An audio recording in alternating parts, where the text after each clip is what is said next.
All right, ladies and gentlemen, we are live for a very special episode of the Authenticity Hour. All of them are special, but I'm joined by a very awesome guest today, a good friend of mine, the marketing legend that is Jack Purdie. Round of applause, everyone. Yeah. Thank you for having me. Great to be here. Yeah, and thank you for making the time. It's really cool to actually have people come down here in person. I was always going to suspect that that this was going to be a virtual podcast at first, but it's nice that like all episodes have been in person, and it's about people making the time out of their diary, so I really appreciate it. And time out of their diaries is where we wanted to start. So give the people some context about everything that's going on, because you do a ton of awesome stuff and you've probably got a lot to balance. So tell us a little bit about what you've got going on, man. Yeah, absolutely. Well, firstly, again, thanks for having me. It's fantastic to be here. And like you say, it's just good to be out of the house. Tell me about it. I'm done with Zoom meetings. So yeah, okay, just a quick intro then. So my name's Jack, and I run Advrt digital marketing. Yeah. As like the main thing. So that's my sort of the main bread and butter. So I've also got a few other projects going on. Yes. Notably, so Cribs Southampton, which is a new bar coming to Bedford Place. Big Doco. Yes. Biggest pizza in Southampton. Look out for that. The real slice, the real New York slice of Southampton. That's the big dough, all right? I'll probably touch on it again later on as well, but plug number one. So yeah, they're kind of the main things going on. And yeah, takes up a lot of time. Yeah, absolutely. That's three different ventures. Yeah. That makes me sweat profusely, because I've only got the one going on, and I can barely keep up or stay awake. But tell us a little bit about how the hell you managed to balance all of that, because it's obviously very much is going to be a lot of discipline involved, because I know you're an avid gym goer as well, so that all slots into your schedule, which is like, I need to move into the fold, you know what I'm saying? But yeah, that's something I've always been curious about, how people manage their time. So is there a specific method, or is it just that you know the tasks that need to be done so you can compartmentalize? Yeah, it's a great question. So there's a few different angles I'll sort of approach that from. So firstly, I'm an absolute sucker for all things automation, to-do lists, like productivity tools. Make like, the computer do it, yeah. Absolutely. But you see an ad pop up for like, this app will increase your productivity by 20%. And I'm like, take my money, absolutely. Yeah. Even though you can't measure it and it won't be used in like a week's time. But so I've got a good stack of like productivity and time management tools I use. Yeah. Sort of a brief overview is Todoist is a very, very key one for me. Evernote and just basically iOS calendar and like macOS calendar. Yep. Other operating systems do exist. So in terms of how I manage my time, it's been a massive sort of trial and error process to get to a stage which it works, because obviously with a lot of different businesses, with in a few different industries, there are many moving parts, and it's not predictable, because in terms of when you do have staff, for instance, things go wrong. You have to be reactive, yes, and be prepared to make decisions on the fly, while also having that sort of foresight to be proactive and still maintain the direction of where you want to go. Yeah. That was a massive tangent over answering your question, but no, it's just relevant. And putting out fires is a big part of any venture.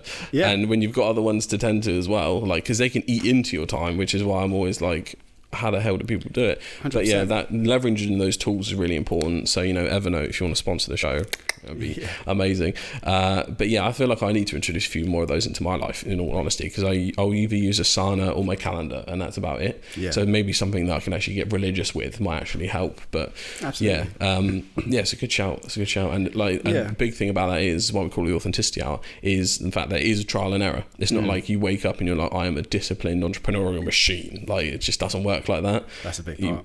Most of the time you just stumble through it until you manage to find a formula that's okay-ish. Exactly. And then that's about it. So at least from my point of view.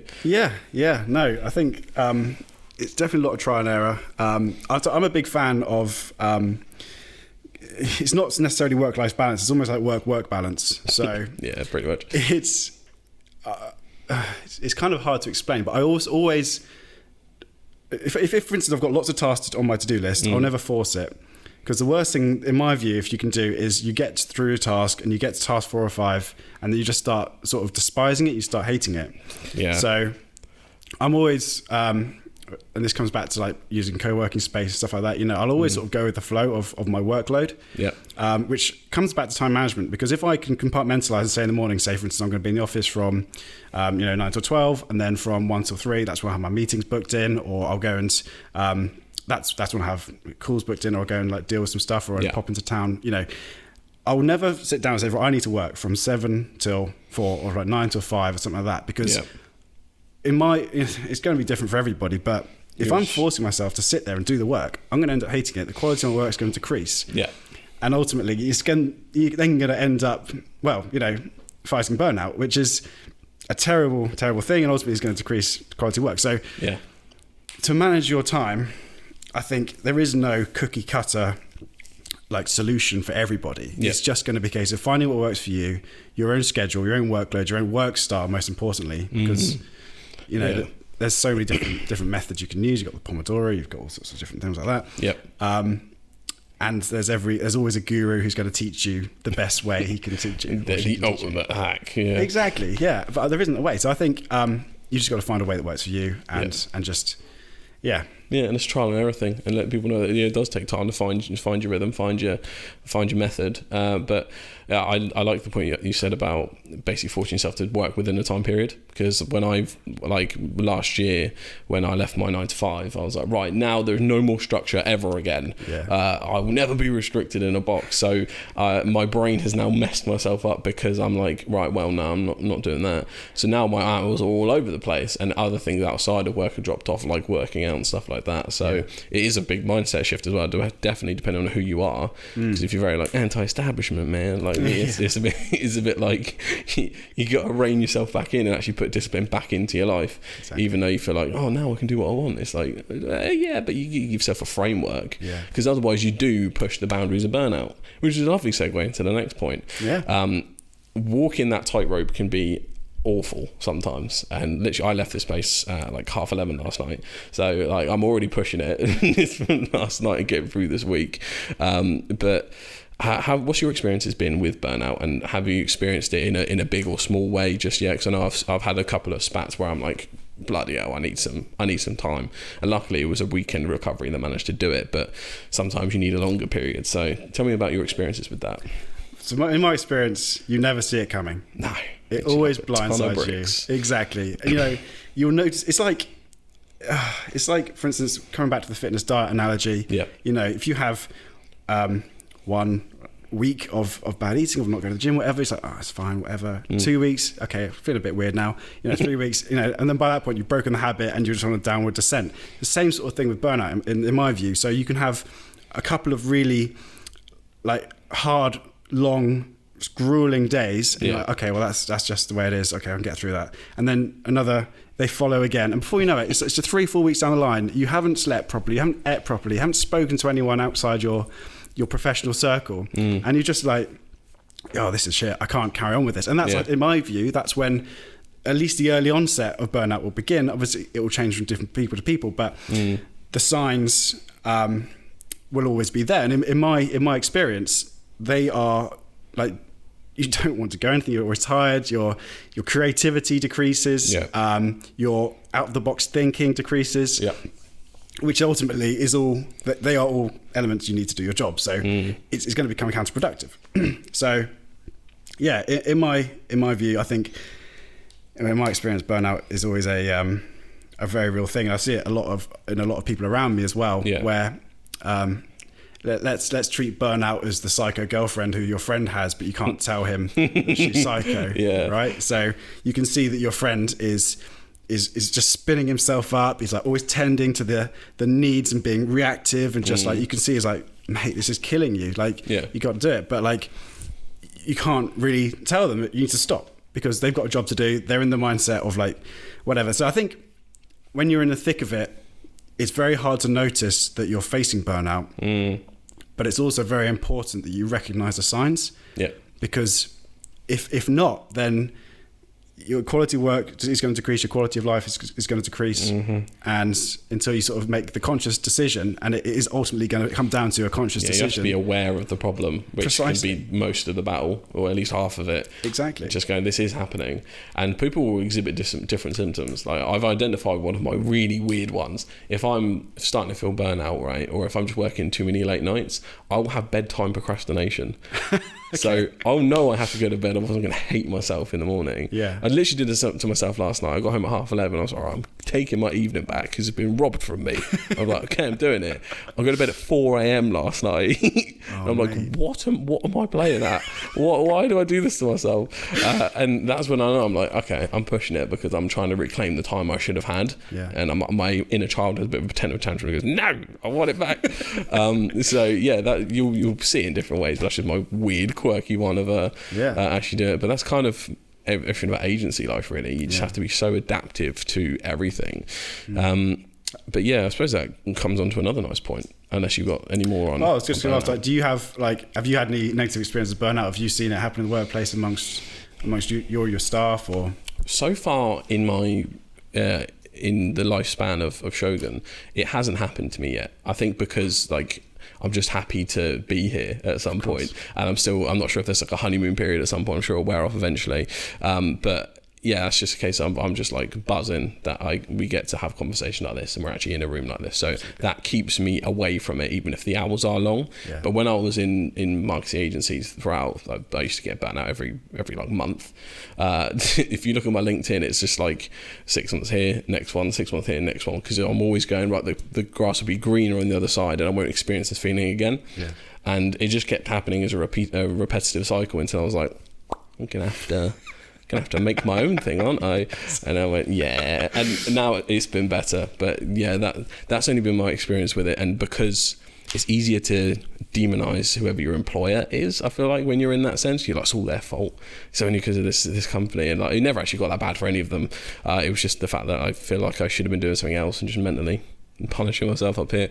But now it's a lot better because I sat on my own pasture, on my own kind of blue ocean in that regard. But I mean, that's the joys of starting an agency. Tell me about how you started Advrt, though, because good to hear, man. I'm really curious about that journey because I'm not sure I've ever asked you the full origin, have I? Yeah, no. So Advrt was okay. So a bit more background. So I have always been involved in digital marketing online. I was an absolute nerd growing up. I'm not ashamed to admit that. Nerd gang. Yeah, exactly. So obviously my background is in events technically, so events production. I worked in events production for 15 years, working in like corporate events, theatres, tours. That's a nice balance marketing wise. You're not behind the desk all the time. No, exactly. Getting out there, I had that sort of hands-on experience, and I was able to use my knowledge and sort of stuff in quite a practical and hands-on way.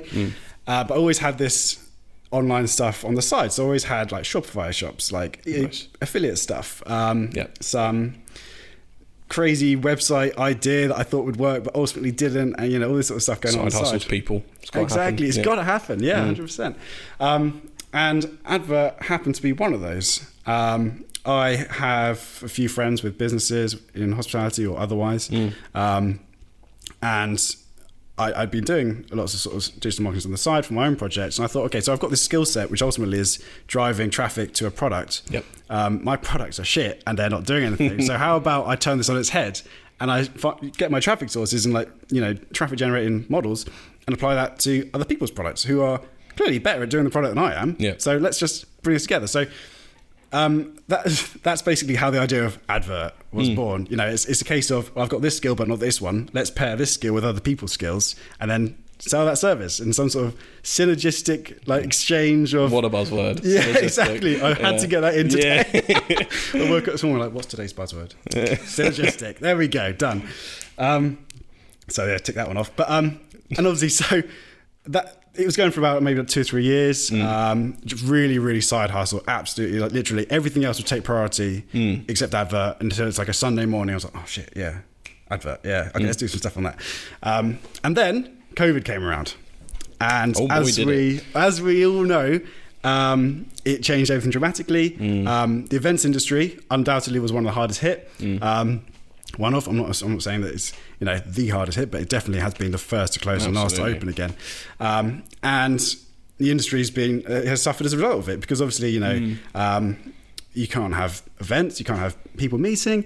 So effectively, in March of last year, 94%, 96% of my income just disappeared overnight, which was a massive source of anxiety, obviously, because I had nothing to back it up on, nothing in the pipeline, and it was all a little bit scary. Squeaky bum time. Squeaky, yeah, very squeaky is a good word, yeah. I mean, I don't know what a level up from a squeak is, but it was, yeah. A shit. a shit. So then, yeah, March came around and I was like, right, okay, so I've got nothing in the pipeline. I've got nothing to do. I've got nothing but I've got this model. I've got this skill set. It's like, this can't fail. There is nothing here. Like, if this fails, I'm done. I can't literally, there's no room for error here. Yeah. And so I approached everyone I could do. I was like, you know, I'll do this. I started working with my friends a little bit, and then I just gained all these skills. And then because of that sense of urgency, the whole thing snowballed very quickly. And then, yeah, referrals just came about, and that's kind of been to date what's been driving most of the sort of the things with Advrt. So, long story short, Advrt was born out of necessity and desperation, and reallocating and leveraging existing skill sets. Yeah. And I don't look back on that in anger in the slightest, because if COVID hadn't happened, if any of this hadn't happened, then I'd still been doing exactly what I've always done. And now I'm excited and absolutely stoked to see what happens next. Love it. So yeah. Tell me about Shogun. Anyway, have you sort of covered that in your podcast before? Or? Actually, I haven't. And one thing I've been terrible with the show at is actually introducing myself in any way. Of course. I normally just jump straight in and talk into someone. So I want to bat it back onto you. So I probably should, yeah. But I love the origin story, by the way. Just to touch on that before we move on. Like the fact that you managed to pull it out of nowhere and just like the main focus becomes bang. Advrt is now a thing, and it's grown so much, and it's really cool to see. And I just love stuff that comes through proper entrepreneurial stories. Like, you know, it's one for the memoirs. Thank you, my man. Yeah, absolutely. I'm trying to make sure that everything we do in life is like, can we put that in the memoirs? Probably. Shogun was a bit of a weird one. So I was working in marketing agencies before anyway. So I worked with a lot of big brands, B&Q, HSBC, Samsung, EE, all that kind of stuff. And that's mainly across like top level marketing, so TV, radio, print, then like smaller digital marketing agencies, and even experiential events. So I've also been in that space a little bit as well. Not on the production side though, just mainly on the idea side. And jumping around from job to job, as I kind of mentioned earlier, I never felt like I quite fit in anything, and it's just used to it. I'd said I was very, very focused, but I was putting so much time into other people's companies. Like I'm born workaholic, and I was like, the maths doesn't add up here in terms of like where I'm putting all my effort for someone else, especially for the salary I was getting paid.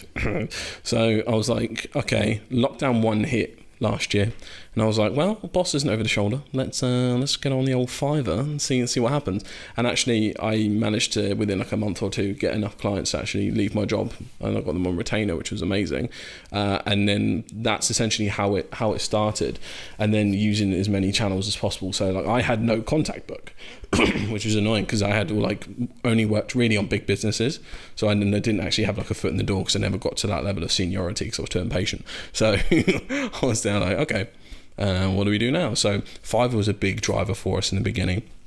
And then once a couple more started coming through Fiverr, I was like, amazing.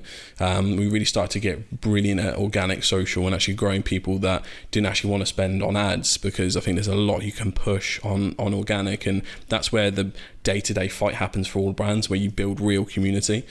So that's really where we wanted to put our focus. And as that grew, the need for it evolved even more and more, because every company realized the value of their content immediately as soon as lockdown hit. And anyone that didn't start focusing on it, wasn't building an audience or community, realised how much they done goofed. Like they were like, oh no. And I'm like, now you can see the value in it, because every time we get home, as soon as, if we're like, we may put on the TV or whatever, but if you're on your phone, you're more than likely interacting with a creator or watching a creator who's made something for you. You're not following any businesses. Like every sales meeting I've ever had, I always ask the question, so how many businesses do you follow for fun? And then just crickets, anything. And then there's a reason for that, because none of them post like creators. And I just went, why can't they? There's no reason why they can't. It's just a mindset thing about how we turn our content from selfish to serving, and figuring out how businesses can actually educate, inspire, or entertain is the big three. So, but normally it's about justifying the ROI on that, because a business will go, okay, so how much money will I make from posting like this? And you'll go, I don't know yet. Depends how your audience responds. You have to shift, you have to adapt. And then they go, well, why would I do it then? And I go, well, you've already been posting on social media for like 4 years. What's it brought you? Nothing. Okay, so you can post the wrong way and continue to do that, or post the right way. Yeah. And that's genuinely the thing. I go, oh yeah, I probably should do that, shouldn't I? So that's been the evolution of the journey, and Eagle Labs has been a big part of helping us evolve through that.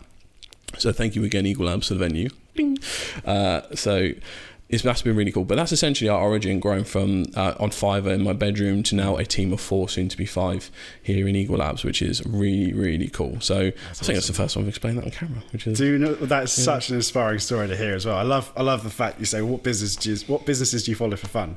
Like you're effectively asking questions that they would never have asked themselves, and turn it on their head. Yeah. To explain that they need your product, which that's incredible. Every agency or anyone doing marketing work will do competitor research. Yeah. But they all look at other businesses. This is why this whole trend has occurred.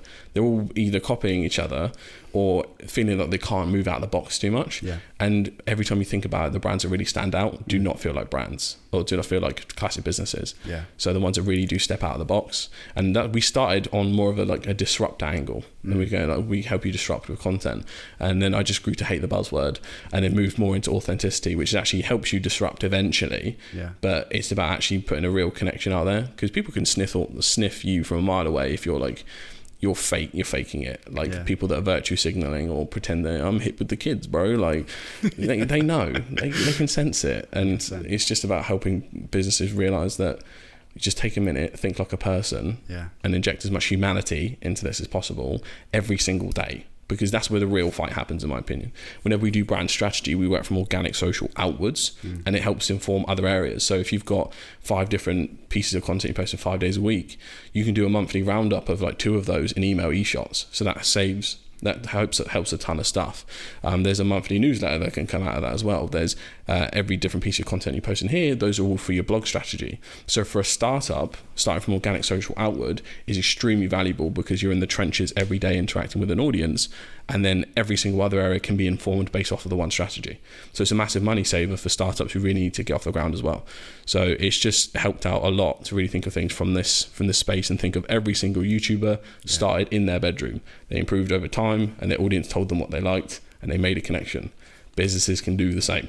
That's wild. I love that. But it just takes time, and that's the hardest thing to justify. Yeah. So why should I spend a year or 2 doing this? Well, what else are you going to do? Exactly. That's the ultimate point. Like, you can continue doing what you want, but it won't make you money. There's a point you touched on there, which I just literally had a light bulb come on. It's like the whole thing where if you're doing competitor analysis of your business, but you're looking at other businesses in your space, then it just becomes this perpetual cycle of there's just the snake eating its own tail. Yeah. So effectively you end up with this feedback loop of no new ideas and no cross-pollination of anything interesting. And I saw that this week, actually, which was, as a company I work with, as a client who looking for a rebrand. And they said, well, here are our direct competitors, and we looked at them, and they're boring, beige, B&Q Basics Magnolia branding, and it's like beautiful. It's exactly just middle of the road. It's like, you do not want to rebrand based on these guys. So it's like, well, let's look at the young players in the industry. So these, this without going sort of too much detail, they work in fresh produce, nice, as like a supply chain company, and they supply to B2B, so restaurants, stuff like that. So their suppliers obviously a little bit sort of behind the scenes, a little bit boring. So instead of focusing on them, let's look at the new players industry. So let's say, for instance, like look at your Hello Freshers, look at your like Gusto boxes. These people are really spending a lot of money on the market. If we can brand based on that. So basically tying up to the previous point is, if you're getting your ideas from your competitors, I think you should, just make sure you've got that cross-pollination going in. Basically, I just love that point, and I want to sort of tie into something else. Thank you, man. And especially in the B2B space, like there's like a phenomenon I see all the time called getting trapped in the B2B box, whereas we're business to business. We have to be professional at all times. Yeah. Because otherwise, that will be disregarded from the entire industry and ostracized. There's this weird like invisible like set of rules, or people feeling already prejudged from other businesses, which has always weirded me out. I'm like, why? What? How does this happen? And it's because of the nature of business to business, and I think how LinkedIn started.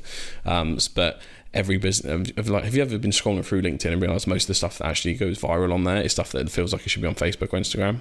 Says a lot, doesn't it? Yeah. It's normally something very human, inspiring, or just something funny, like because LinkedIn's the only network you can really have open while you're at work and get away with it, because it just makes sense. So that's why the content that's more entertaining is better, because people are like, funny cat video. So saves them from doing any work. So that is something that always comes into the frame, but it happens all the time, and I think it's almost like an unspoken rule that's occurred over time. And if anything you can learn, just always look at creators in the space as well as your competitors. That's the only thing I recommend. Most of the time we look 90% at creators in the space, and then 10% at the competitors, because you can end up subconsciously mirroring them just because you feel like they might be doing better than you. And sometimes they're not. It's just the outward representation of what they're doing. But you can most doubtly tell on, like, for instance, if you focus on YouTube creators, you can go on a sort of site called Social Blade and actually find out their statistics and how they're actually growing. So that can actually, because you can't really do that with businesses, can you? You can do it with some unique tools about web traffic, but that's about it. So that can help give you a window into the kind of people that are filtering in around your subject area.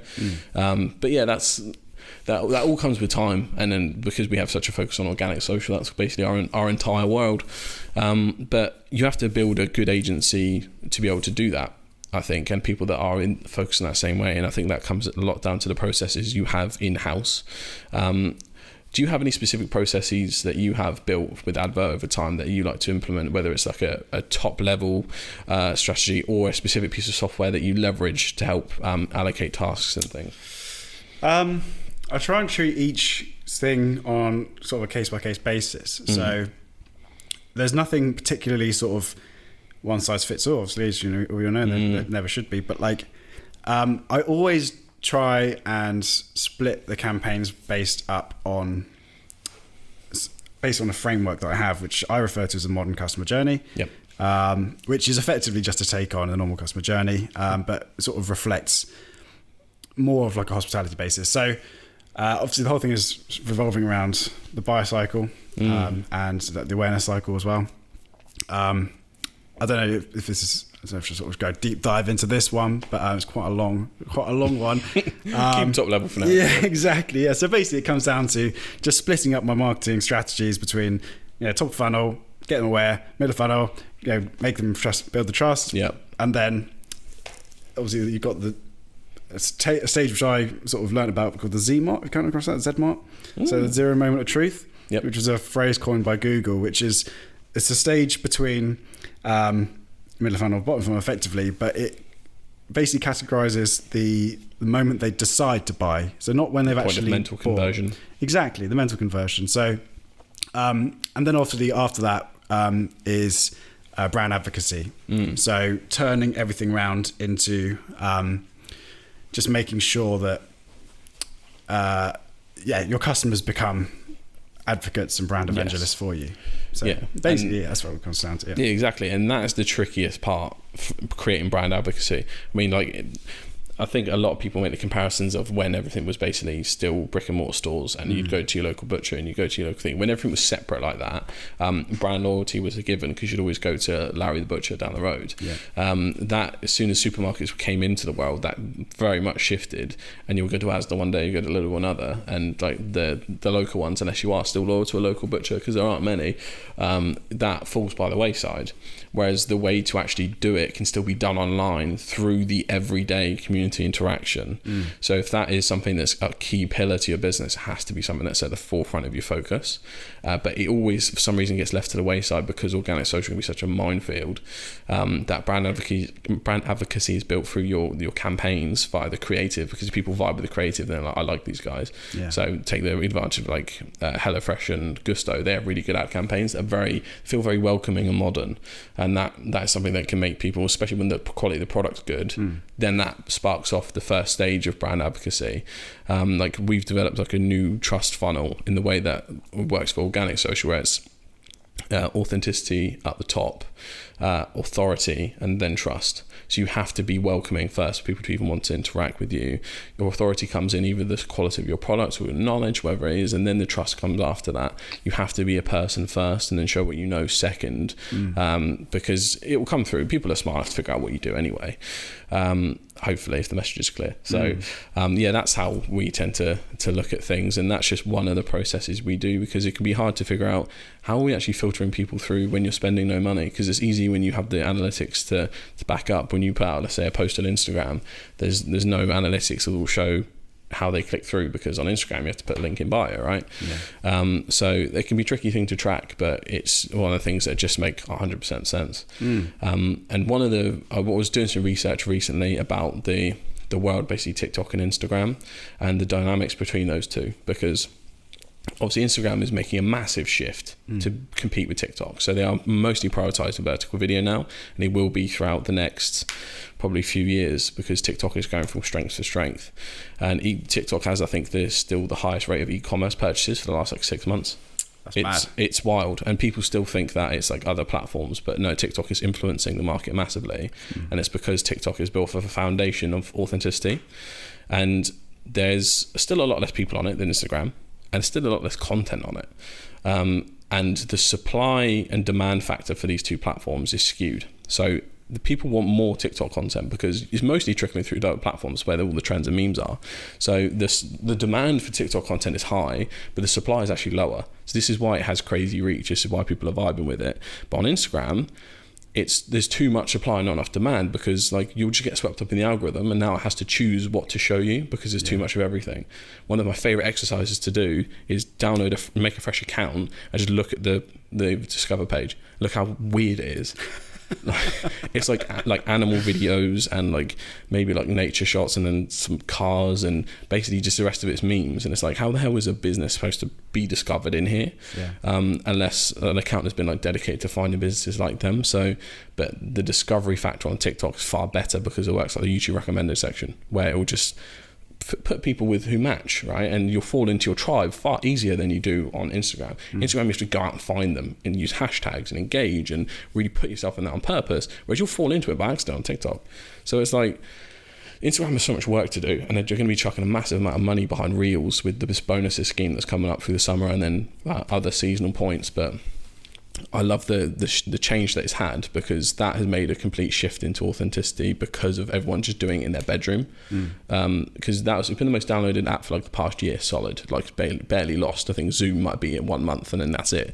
And the reason for it is because people are just like making things in their pajamas, and it's finally a place where you can actually take a breath and not have to feel like you're Instagram perfect. And I think that a lot of toxicity has been bred from the social media culture. I mean, what's the documentary on Netflix came out a little while ago that was really good? Oh yeah, the social dilemma, something like that. Which builds this model about you. And essentially kind of like anthropomorphized or personified. I'm not sure which word the word is. The algorithm itself, and basically made it like a bunch of people like getting you back into it, and like it all felt very and it does kind of work like that, whereas TikTok doesn't. So that's the massive shift. But I think people still are under the preconception that it's a young platform. It gets older every day. I think a lot of people are, and a lot of marketers are as well. You know, they see like you've got to be doing your dance videos and stuff like that, where in all fairness, you don't. You know, as long as there's a lot of B2B people using TikTok to get some serious traction. Massive business audience. I can't get my head around, to be fair. I mean, like, maybe I just need to sort of focus on how that works a bit more. But yeah, you're right. It comes down to authenticity massively, and maybe just call it like pajama marketing. You know, because as long as you're there doing it and creating content in your pajamas, or you know, as a metaphor for or analogy of, One of my favourite things about it is the amount of small businesses that are really succeeding by documenting the journey from basically start to finish. So there's a lot of like small e-com businesses, for instance, that are basically going, guys, I'm really looking for your support. I started this because of X, Y, and Z reasons. So the whole thing is prefaced by it's mission-led. And then each individual video is mostly discovered by the For You page. So every video has to feel like it's for someone new. So there's always an extra chance for it to get discovered, which is why the discoverability on it is so amazing. But they are documenting every little piece of the journey. So they're documenting when someone returns something and the lessons they learned from it. They're packaging it and saying, I threw in an extra packet of sweets or a hat to say thank you for X, Y, and Z. And that has been working really well, because it has a nice aesthetic behind it and how they're packing orders, and it's just a voiceover, and it's a really easy way to execute that. So if you do have a business that's like shipping things out, like as much as you can humanly do, like be completely honest on TikTok, and it makes it easier because you shift your mindset into one from a creator to a documenter, and it can be much easier to produce content at scale when you have that mindset instead of going, I must create something amazing and artistic to compete, whereas that's just like, you'll never get anything done because you'll procrastinate the idea and it's just harder. Exactly. But you can just be like, yeah, I started this because of X reason, I love your support, and people are like, let's go mate, we're 100%. Going to the moon, going to the moon. Which people have been using it for Dogecoin and all that kind of stuff, and the pump and dump schemes, which hasn't been fun. Did you see the news about Logan Paul? No, what happened? He came up with the rumor is he's come up with this Bitcoin called Dink Doink. Yeah, so he basically like is pushing this really crap shitcoin that is essentially a pump and dump scheme, but he's like made like a private Telegram community for it, saying like this is the coin for me, but he's not saying he explicitly owns it. He's just like, I believe in it, it's going to the moon, just like Doge. And there's about 1,000 other YouTubers going, you are a con man. Just when you started to redeem yourself, you went and pulled that scheme. You should have stuck to Pokemon cards. But that made me laugh. But yeah, it can be used for evil purposes like that when people do buy into it. But Logan already has a massive influence and audience already, so he can do what he likes, quite frankly. As long as he stays out of Japanese forests from now on, he'll be all right. Absolutely. What's your views? Obviously, so that's very much in terms of like a from a creator point of view. So you're creating content authentically. Yeah. What are your views from a TikTok marketing perspective of repurposing content from other platforms? So say for instance like making something a reel, posting TikTok or vice versa, or even some content you've made years ago, repurposing it because it's then topical in light of recent events, for instance. Do you think it should be used as a pillar of marketing, or if it's just like I mean, make of that what you will. There's a few different things in one question. Yeah, but it's tough. So that if you're let's say if your business has got a strategy wholly around pursuing TikTok, then you'll 100% need to repurpose the content you're doing on there and put it on Reels, because Reels is essentially a carbon copy. So the only thing you need to do is download the TikTok but without the watermark, and there's plenty of websites for that, so you can do that, because Reels will penalise you for uploading TikTok videos. They'll cut your reach, so that's something to keep in mind. But you can repurpose your existing content, especially if you have more educational content on your page. So let's say if I take our page for instance, where it's like top pillars of Pinterest, or how to grow on Pinterest, then I essentially just like whatever the carousel was, I would just say it to the camera. Yeah. So, and then you can create a backlog based on the stuff you've already posted, or even if it's, let's say you do quote content for like entrepreneurs or whatever, so it's like you're never supposed to like your first business or whatever, it's supposed to be the first product, and you go, I really like this point by this guy, and you never have to be afraid of blah blah blah, and just adding your 2 cents onto it, and then adding a trending sound in the background but reducing the volume to 0 can be good, because that's where the discoverability comes in. So our preconception of social discovery is like hashtags normally, but on TikTok I'd say it's the caption relevancy paired with the trending audio. Those are the 2 factors that come into it. So you can basically say whatever you want, as long as you're up to date with the latest trending audio, just whack it on there and turn the volume down, and then you still appear in those listings. So that can be an interesting one to help boost the reach initially. But that means you have to go through TikTok, make sure you find the ones that do trend and save the audio. I do it all the time, I accidentally forget to do it. I'll save the fucking video itself, but I won't save the audio, and then I have to go back and I fucking forgot it. But it can be tough to produce them in bulk, because as soon as the camera comes on, you completely forget what you were going to say. That's why podcasts are amazing, because we just had a chat essentially. There's nothing to think about too much because it's just off the top of our head. But as soon as you open that camera, you go, oh, what was all those years of marketing happening again? I done did a thing. What's for lunch? Yeah, exactly. But then after the fact, you can go, I could have turned that into a TikTok about how when the camera turns on, you can forget your knowledge, and the best thing to do is to plot them out. Yeah. And you go, oh, should say that, and then you open up the camera again, and the whole thing happens again, and it's just like a weird Groundhog Day. So batch creating content, get yourself in a private room and do mini scripts is one thing I'd really say that helps out. Adapt previous content as well, because if you've got something educational, you can just say it to the camera, because education on TikTok is massive. They were testing a learn section on TikTok not long ago. It's been removed from mine now, but it used to be learn, following, for you page. So that was a really interesting dynamic, and it's disappeared now, but the educational community is still massive. So B2B businesses 100% need to be on there because there's exposure. One of the best ways people are growing their Instagram. So these days, seeing an Instagram account go viral is only been done by an egg in the last few years. But the way people are doing it now is they are getting massive exposure on TikTok and using that audience to filter through to their Instagram. Because their Instagram is where they might have their products on shop and things like that. TikTok does have a shop feature now as well, which is another thing people are just completely underestimating, that if you do sell products, you need to be on there, you need to list everything.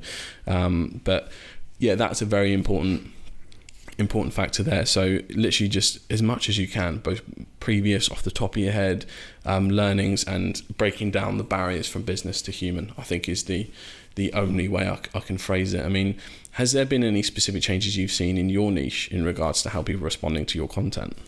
So I don't make much content from a personal sort of like an agency, and I guess like business sense, which is something I need to massively work on. But takes time. Takes massive comes time. back to the time thing, exactly. How people respond to content.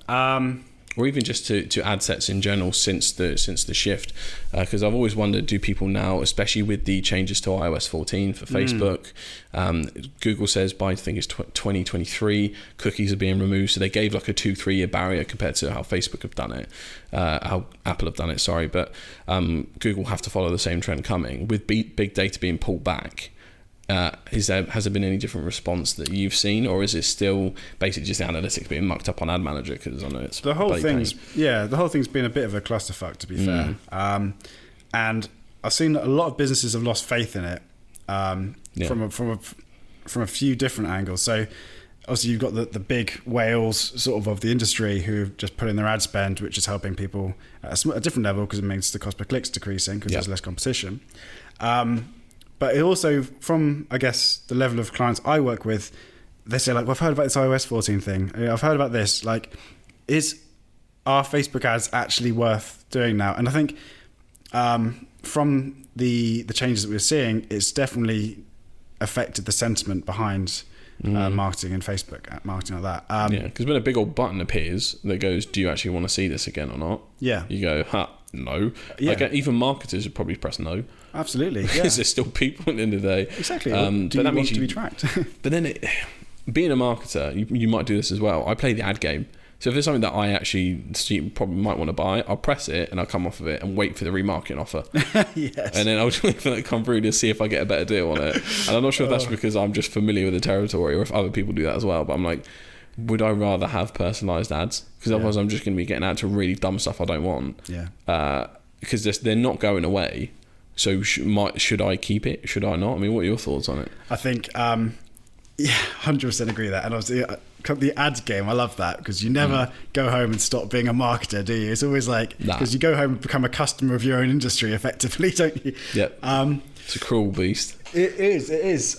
She's like the sea.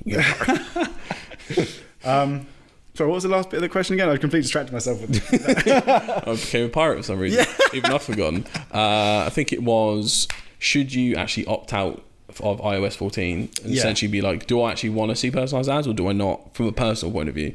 Because it affects our analytics on our end just to be able to produce things, but also it's like, do we actually want to do it personally? I don't know. What's 100%, your thoughts? Yeah. Might as well shot that bit out. That was a little bit of a tangent. But, yeah, so I think tracking has got a massive negative connotation for it. It really does. You know, if a notification comes up on your phone and says, we're tracking you, can we continue? You're going to say, fuck no, like, stop following me. FBI, open up. Yeah, exactly. Yeah. Leave me alone. And then you do that and then you wonder why you're getting like adverts for women's razors, you know, or something like that. You know, it's like, this isn't what I signed up for. She's got it. So. Yeah, exactly. So I think... it's a really tricky one because personally I hate, a little bit tinfoil hatty, and I hate the idea that someone's following my every move, my every interaction for their own personal financial gain. Yeah, it really ruffles my feathers. Video sponsored by NordVPN. Exactly. I wish. And so I think it's such a double-edged sword, isn't it? But there's definitely merit in allowing tracking, but I think we just need to reframe what that tracking looks like because from a marketer's point of view, it's an absolute ball ache because it means that all of your lookalike audiences, all the way that you thought you just got a handle on the kind of people who want to buy your thing, not from like a spammy point of view, but you know, you're generally providing value, and you've built up an entire strategy and campaign to provide the value to these people to make them allow them to make an informed buying decision. That's been taken away now. So you're then back at this sort of slightly odd limbo stage of trying to find a way around that. So I personally see the value in not being tracked, but I also think we need a much better way around it. I mean, there are other ways of tracking. Or sort of they're trying attribution models, aren't they? Like different ways to like model the data of what that person would do, because they've probably got so much data on us already, it's ridiculous. They could probably create a whole AI version of us already. Tinfoil hat. But yeah, I'm just thinking, what would annoy me more, unrelevant ads or being majorly tracked? I'm not sure I'll ever actually know. It'll change every day. But one thing that I think is definitely come into it is creative is now more important in your ad funnel, because before, if you had a semi-decent funnel set up with clear enough copy and some like fairly good visuals, you'd be fine if you had the funnel set up, pretty much selling anything unless it was very high ticket. But now with this kind of loss of data, it's blindsided us slightly. So now the focus has to be so much more on the creative itself. Like we talked about earlier with HelloFresh and Gusto, like that trust, authenticity and quality has to open up from the creative in the first top of the funnel. And it's very much like old school ad principles. Like go back to how wacky TV adverts are. I was about to say used to be, that's just because I don't watch TV anymore. But absolutely. Yeah, it's all back on the creative idea. How can you make people remember you? Because if they've opted out, you can't remarket to them really. So it's a bit like you have to make an impression, just like you had to when you only had that billboard or TV spot. And I think that will hopefully increase creativity amongst Facebook ads going forward. But that doesn't make it any easier to produce, because now the emphasis is all back on idea generation. And I think that's a big part of why agencies exist in the first place.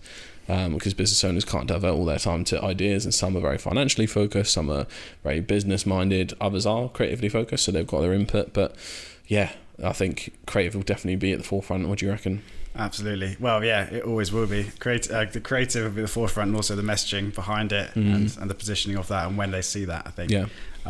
Yeah, not a question of doubt. I think it's always going to be an important aspect of it. Yeah, absolutely. Also, there's some really good like old school ad agency books that are fucking amazing to read. I need to I can't remember what it was. The founder of Ogilvy wrote a really good one, and then Seth Godin's This Is Marketing. I've read that one recently. Yeah, absolutely amazing for those like old school ad principles. Yeah, and then his other book, Finding Your Tribe, is also amazing for that. So get on the list. And then also, this is probably not so relevant for businesses, but anyone running an agency, this book we've got in the middle called Agencynomics, absolutely outstanding. Get that nice little product shot on there. Ding.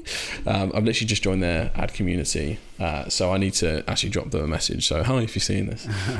But yeah, that's a really good book around basically just the entire structure of an agency, but it also jumps into the financials of it as well. Nice.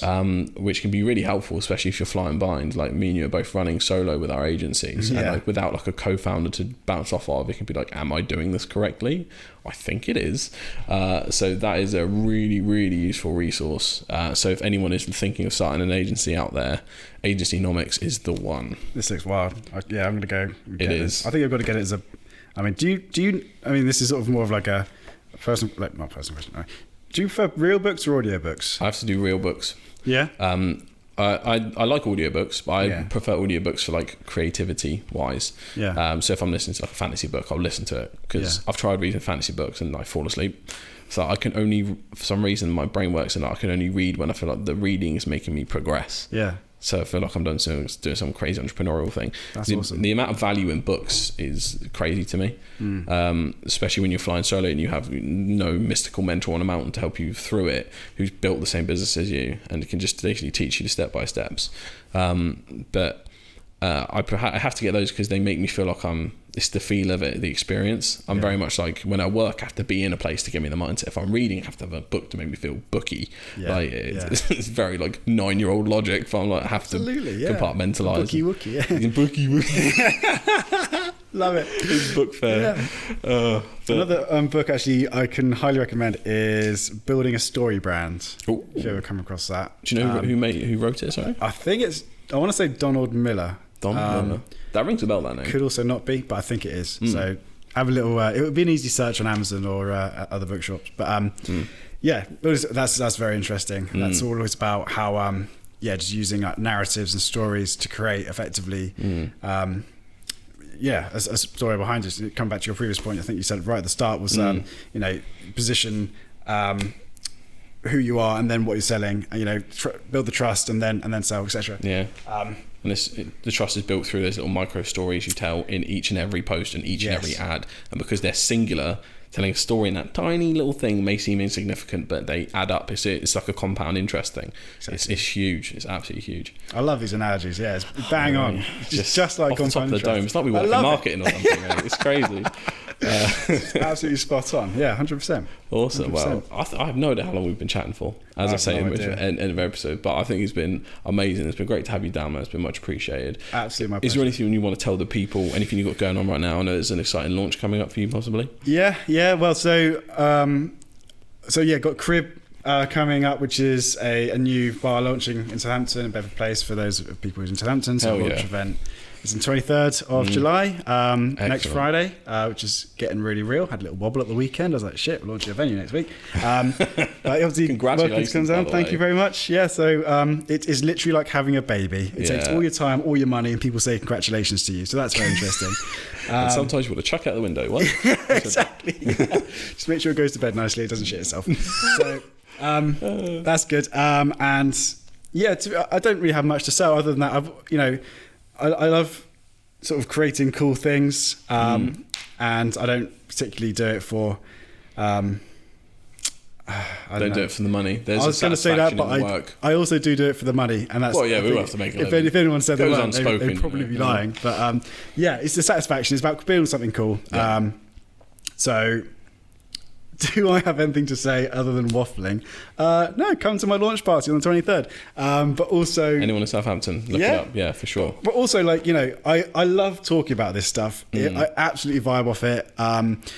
It's what we decided to do. And, we did it so we could have these sort of conversations. Yeah. And ultimately share these ideas, share these concepts, come up with crazy analogies off the top of our head. Off the dome. Exactly. That's why we do it. So, I really welcome conversations like this. Again, very, very grateful that you took time out today to hook this all up. Thank you to James as well for all that. Yeah, big shout out to the production man himself, James Tobin. Yeah, but just doxed your name. But really appreciate you coming down, man. And I'll tell you what, the energy from this episode has been the best yet. So appreciate it. Bring in the noise. I can't wait to do this again, actually. Yeah, I think we're going to have to do a part 2. 100%. We're going to have to pick a different theme and then just run with it. But thanks everyone for watching. If you need anything from me or Jack, obviously just drop us a message. We'll be posting this out on LinkedIn, YouTube, and it'll be on the audio only version when I get around to uploading those. So yes, if you need anything from us, just let us know. But I hope you enjoyed, and I'll see everyone next week. Deuces.